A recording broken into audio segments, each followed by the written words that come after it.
Let's start with best video game. Okay. Of 2021. You do. Oh yeah, the tidbit. It has to be something that came out of 2021. Yeah. As in, it can't be It can't be a past one though. Yeah, We can't all say the same thing. We can all say the same thing. Then I'm gonna start. No. No, we can all say if it's your favorite. We can all say the same thing because we don't know what it is. So at the same time. Wait. Oh no, you got wait. I'm trying to think of this. I know what you guys are about to say. I'm trying to think if there's something else. There isn't anything else, bruv. No, it's fine. Oh, let's just go individual. Oh, unless you all know what it is. I know. I know what it is. I know exactly what it is. Yeah, I know this. Okay. Mine, were you all? No, I don't know if mine is the same as. In fact, I have to double check even. Why is he double checking? Let me hear from you guys. So, Demi. Yeah, Metro Dread, innit? Okay. Yeah, it's the same thing. Oh shit! Yeah, I'm not so. You surprised? Yeah. Fuck, would that be like it? Well, no, I just expected something. That was my game of the year. Yeah. I picked that as my game of the year. That and It Takes Two. Okay. Oh, okay. It Takes Two was it actually did win the official game of the year. So why? Well, let's start with Metroid Dread since it's both of your choices. At least joint choices. I'll take Metro Dread. This guy gonna have to. No, I'm gonna. No, let's talk about Metroid Dread. Why Metroid Dread? Why is that your favorite game of 2021? Well, first we have to kind of get into what games came out in 2021. There wasn't really that much. There was, but there wasn't. So, like, obviously having PlayStation and Xbox and PC and everything under the sun. Thanos. The like for PlayStation, the only games that really came out, and that was Ratchet and Clank and Returnal for this year. Both were good games, but they weren't better than Metroid Dread in my opinion. Other games that came out like Returnal. Returnal was good, but it's not better than. It was. Do you know, Returnal is basically what Metroid would be if it was 3D. 3D like fast paced. Yeah, what it could be. I can understand I can see the parallels. And I wouldn't argue with that. But I don't know, Metroid Dread just felt very polished, very fresh. The movement was really good. It just felt like it came and took the Metroidvania title back. As like it's at the top for me anyway. It was a very good game. Good. Nintendo, their stories are a bit. Yes. Their stories aren't really great. And even with this one, it wasn't really great, but I was still like intrigued, and like the cutscenes were done pretty well, and the boss fights were done really well, especially the last boss fight. So it was good. Is that the same for you guys as well? Not for me. It's the same for me. I don't have a Switch. What was yours? You want me to go? What? I'm sorry. Before I jump into that, like, because you said, unless you have anything to add on Metroid Dread that Teg hasn't already said. It's pretty much the same thing. I think it's just the way it's pity it was short, but the overall gameplay experience. How many hours is it on average? You can finish it very quickly, actually, but it's just. I mean, what, in like a week? I finished mine. Mine took I think 13 hours. 13. It's very short. Very short. Bro, what's it called? Halo Infinite is like around that time as well. I think even shorter than that. And that's like an more open world type game. So, but there's multiplayer in Halo Infinite, isn't there? But when I'm talking about just the campaign, games are getting short. They are getting short. A lot of games are getting short. That's just something we just have to kind of contend with. So, but Metroid Dread, it was short, but I banged it out. Bro. Yeah, like I haven't played the game like that since Hollow Knight. Like Hollow Knight, I banged it out. But like since Hollow Knight, I haven't played a game that's consistently, apart from flipping Animal Crossing when I want to escape reality. And Tron. Yes. Oh, actually, no, I do have. Sorry, but you have to change your thing. I thought you done. No, because I just remembered something.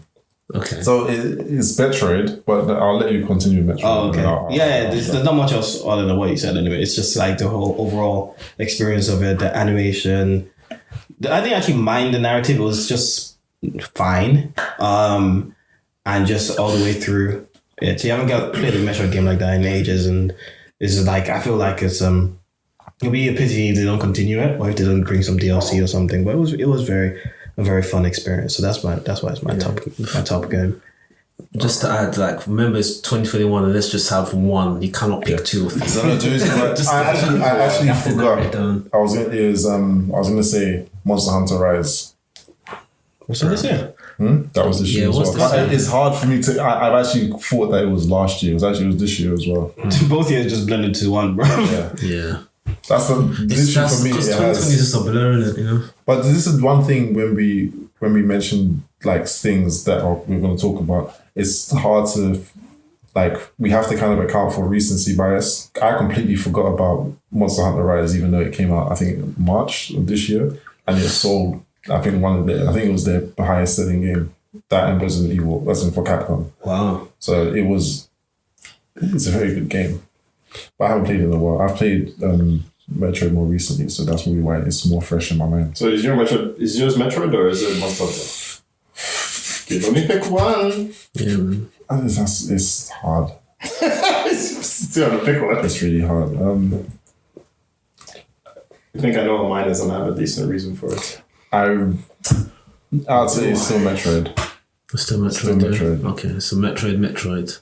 Sean. So, because there haven't really been many releases this year that I've actually wanted to play, probably to Metroid Dread, I almost kind of forgot about Metroid Dread. And I think the thing is, I would say Baldur's Gate, but technically it's not finished. So, no, not Baldur's Gate. I think mine will probably. This is going to be so controversial. Probably going to be Tales of Arise. Probably. That's not controversial. It's controversial because it's basically like it's not like it's an amazing game. It's just it kind of brought me back to my time enjoying JRPGs because I haven't enjoyed JRPGs in a very long time, like at all. It's not controversial. I think that a lot of people would say that's their best. That's probably mine because it's just a lot of games I play as well. I enjoyed weren't released in 2021. There were games that I've just sort of like picked up now or I enjoyed, but I actually didn't put that much time into. Like I played, I'm like, this is a good game, and then like Witcher 3, I really like Witcher 3, but I'm not really investing that much time into it. But I'm investing quite a lot of time into Tales of Arise. I genuinely enjoyed playing it, and I'm still nervous about JRPGs generally. Like I said, I haven't played a JRPG that I've enjoyed in like years. I even tried Tales of. But you played Final Fantasy Remake. Was that 2021? No, that was last year. Last year. Oh yeah, I guess I did enjoy that one too, actually, to be fair. But it's rare that I enjoy JRPG these days. Even when I bought this, I was like, oh. I was like, actually, it's alright. And I still have actually quite a lot of things about Final Fantasy Remake that I don't like. I have a few things I don't like, but it's a very good Tales game. So I think mine would be Tales of Arise. Okay.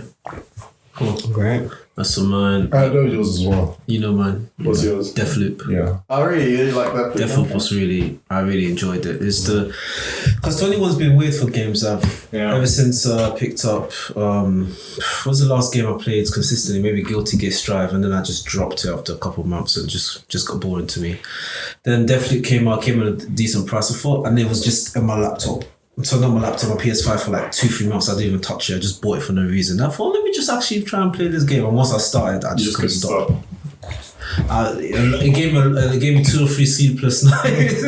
I'll sleep like 4 or 5 in the morning. Having a look at it was so addictive. I'm not that about video game. Yeah, I played. Yeah, no, I just got into it. Like the lore is really good. The dialogue, the voice acting is superb. Like especially with Colt, who you play as the main protagonist, and Juliana, the back and forth and stuff is just so good. And it's great gameplay. It's very weird though. It's hard to explain. Let's put it this way: it's a very long tutorial.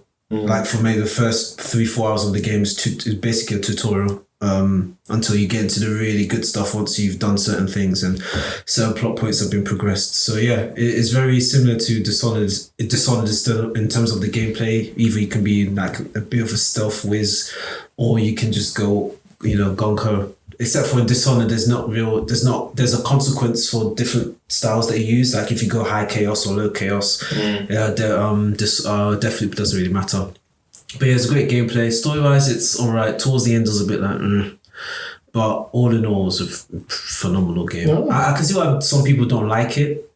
because there's some complaints that it felt a bit overrated in terms of like reviewers overrated the game, but there were some significant issues in terms of how you play and whatnot. And it can get old really quickly, but no, in terms of the way I played, I think it was fine, phenomenal. It's definitely really, really, my game of 21 for sure. So yeah.